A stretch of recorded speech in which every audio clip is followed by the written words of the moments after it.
جوون امروزی نمیاد بشینه گوش بده به تو که یه روزی ممکنه مشکل دیگه پیدا کنی، سیگار نکش، یا مثلا همه شدن درگیر مواد، قمار رو نمیدونم فلان، حوصله‌اش نمیکشه جوون امروز.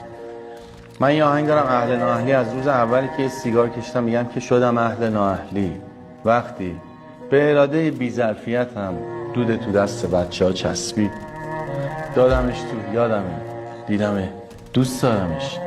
دوزاریم همونجا افتاد دیگه، این رفیق هرچی پول خورد دارمه، فازش رو داشتیم بزرگ شدیم، اگه این گوهی بدیم تو فوت کنیم.